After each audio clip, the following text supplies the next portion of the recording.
Muito bem, meus irmãos, a paz do Senhor a todos. Estamos mais uma vez iniciando mais um vídeo do nosso canal Fé e Prosa.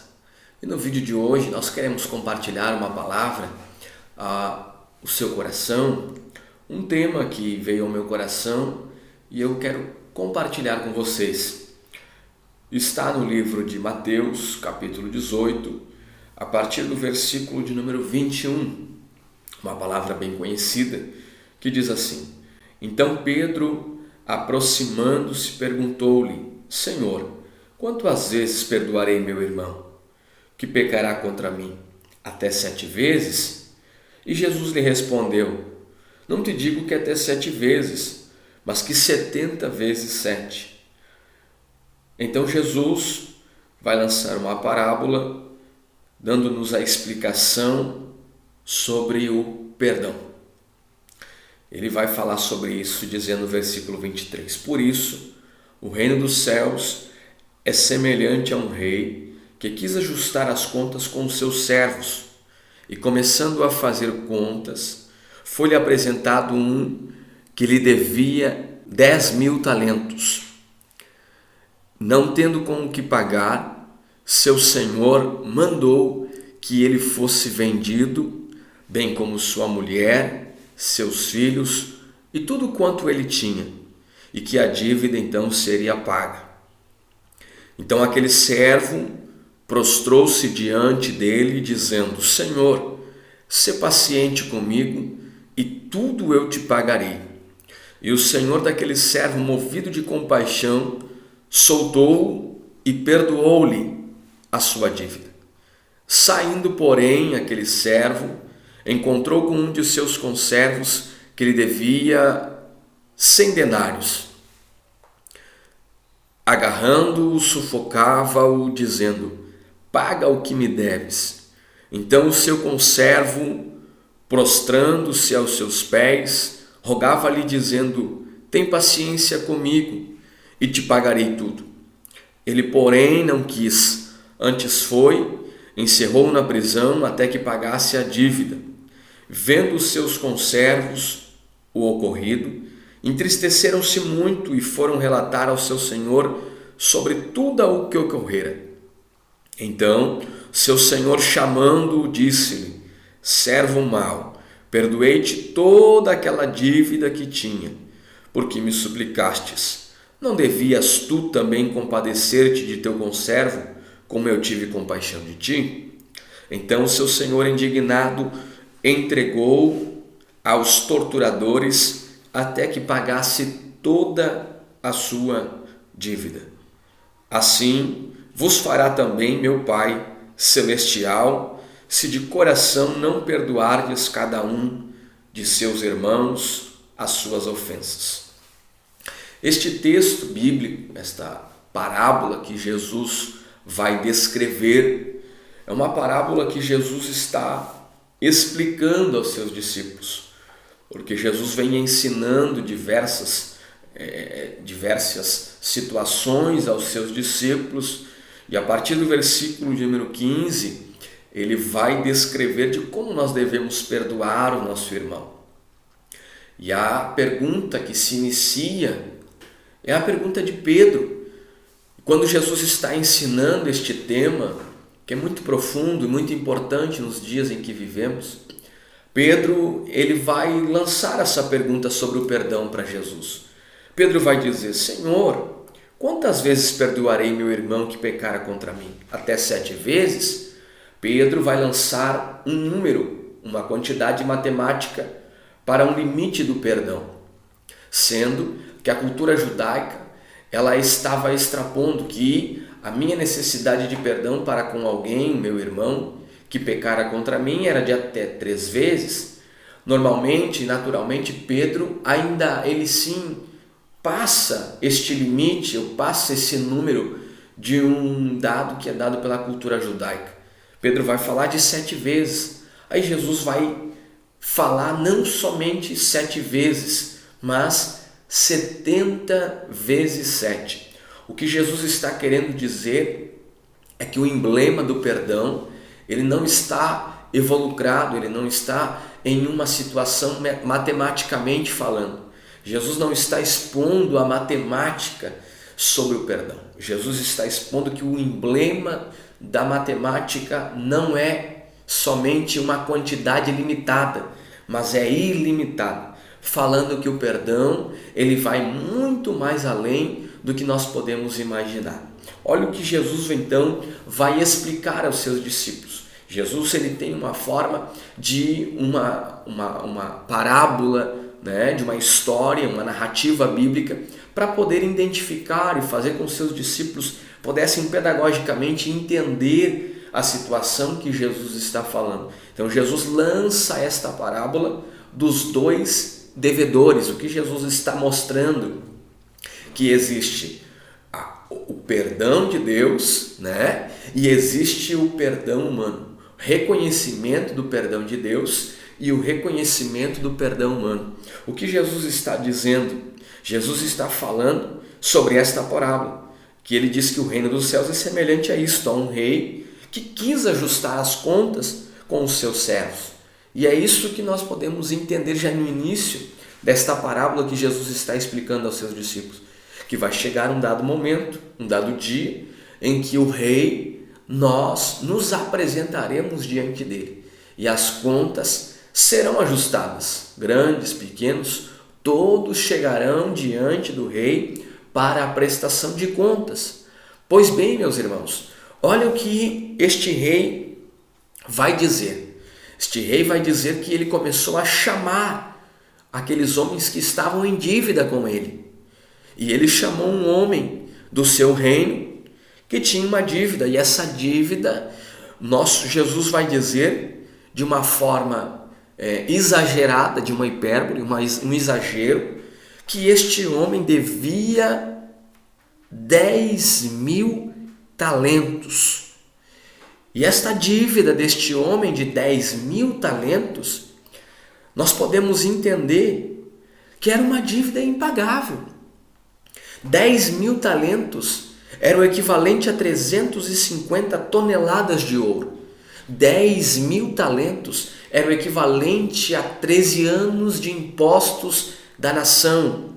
10.000 talentos era o equivalente a 150.000 anos de trabalho para que essa dívida fosse paga. Então, primeiramente, nós devemos entender que o valor que Jesus vai dar a esta circunstância, a esta dívida deste homem, era uma dívida impagável. Uma dívida impagável que nós começamos a entender que o ser humano, no seu momento de devedor a Deus, no seu momento de dívida, ele não tinha condições em si de pagar esta dívida. É isto que Jesus está querendo falar. Jesus está falando de uma forma que o homem não tinha condições de pagar esta dívida. O homem não tinha condições humanas de quitar esta dívida. Não havia dinheiro, não havia condições, não havia nenhum momento que este homem pudesse quitar a sua dívida. Mas olha o que acontece, de tão grande que era esta dívida, e ele não tinha com o que pagar. O seu senhor mandou que ele fosse vendido, bem como sua mulher, seus filhos e tudo o que tinha, para que essa dívida fosse paga. E tudo o que ele tinha poderia ser perdido por causa da dívida que ele tinha. Então, nós podemos entender que a dívida deste homem era extraordinariamente grande. E é isto que Jesus está querendo demonstrar sobre a dívida que nós tínhamos. Então, primeiro, a nossa dívida era grande. Nós não tínhamos condições de pagar. No versículo 26 ele vai dizer: então aquele servo prostrou-se diante dele, dizendo: Senhor, sê paciente comigo e tudo te pagarei. Ele não tinha condições de pagar. Ele está tentando colocar uma recusa, dizendo: eu vou conseguir te pagar. Mas nós sabemos que isso era uma mentira. Ele não tinha condições de pagar, era impossível que ele pagasse a sua dívida. Familiares, filhos, tudo, e mesmo assim ele não conseguiria pagar a sua dívida. 150 mil anos de trabalho, 350 toneladas de ouro, 13 anos de impostos de toda uma nação. Era impossível desta dívida ser paga. Mas no versículo de número 27, olha que coisa interessante. Diz assim: e o Senhor daquele servo, movido de compaixão, soltou e perdoou-lhe a sua dívida. O Senhor daquele servo soltou ele e disse: perdoados estão os teus pecados, perdoados estão as tuas dívidas, perdoada está a tua dívida. A dívida era extraordinariamente grande, a dívida era impagável, a dívida não tinha como ser paga de uma forma humana, mas o seu Senhor lhe disse: vai, porque você não deve mais nada. Olha, uma coisa que nos chama a atenção é que o Senhor daquele servo, ele foi movido. O que moveu aquele homem foi a sua compaixão. Moveu-se de compaixão e soltou aquele servo e o perdoou. Quando eu estava estudando essa mensagem, eu lia uma história de um professor de uma escola dominical que todos os domingos a sua classe infantil de crianças, de meninos carentes, necessitados, eles não tinham condições humanas de ter um bom calçado, de ter uma boa veste.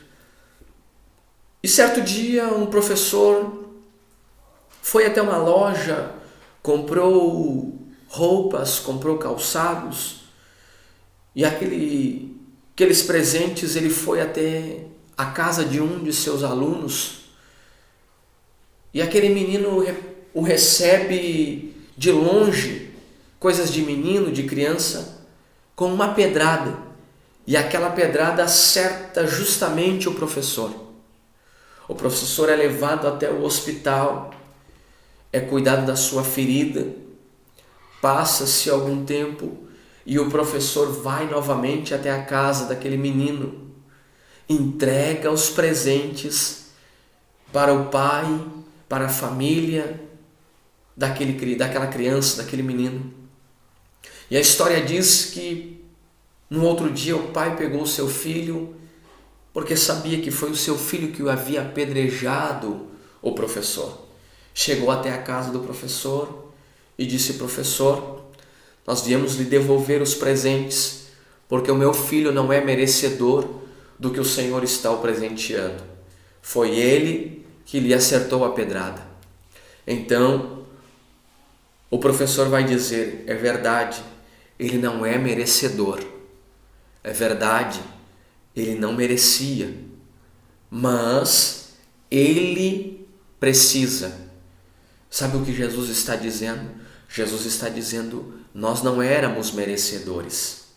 Nós não éramos merecedores, mas a graça de Jesus veio sobre as nossas vidas. Graça era um favor imerecido. Nós não tínhamos condições de pagar. Nós não tínhamos condições de receber. E nós não éramos merecedores deste perdão. É isso que o Senhor está dizendo. Nós não éramos merecedores. Mas mesmo assim Ele nos perdoou. E Ele diz: soltou e perdoou-lhe a sua dívida. Ou seja, Ele não devia mais nada. A dívida estava totalmente paga.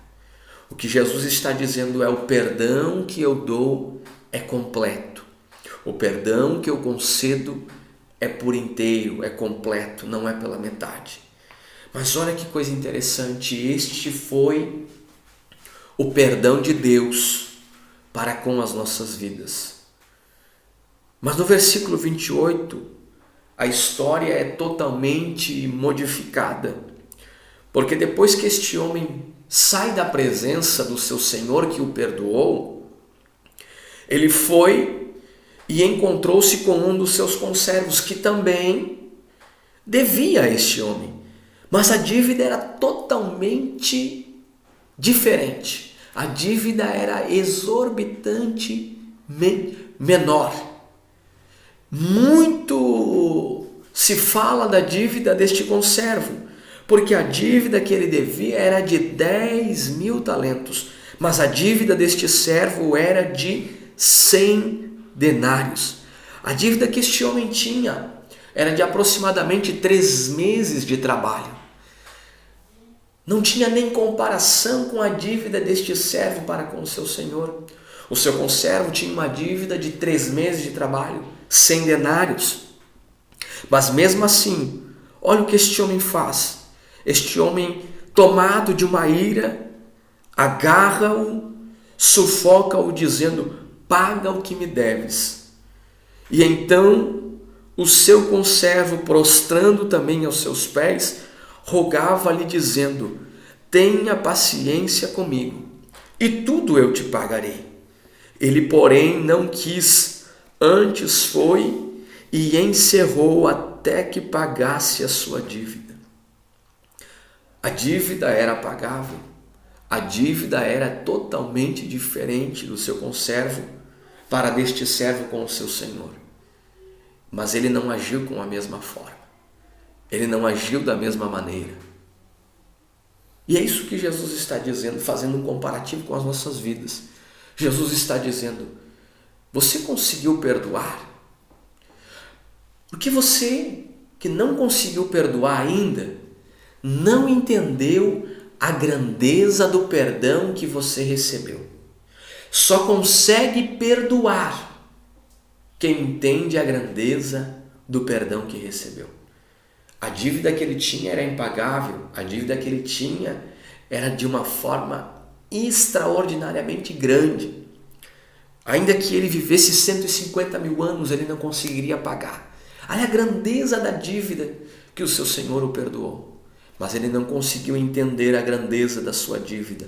E quem não consegue entender a grandeza da sua dívida, não consegue compreender a grandeza do que foi perdoado, também não consegue pagar com o perdão.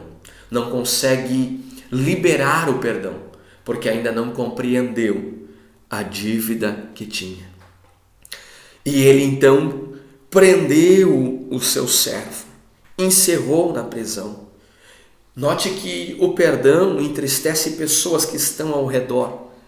E vendo os seus conservos, no versículo 31, o ocorrido, entristeceram-se muito, foram e disseram ao seu senhor.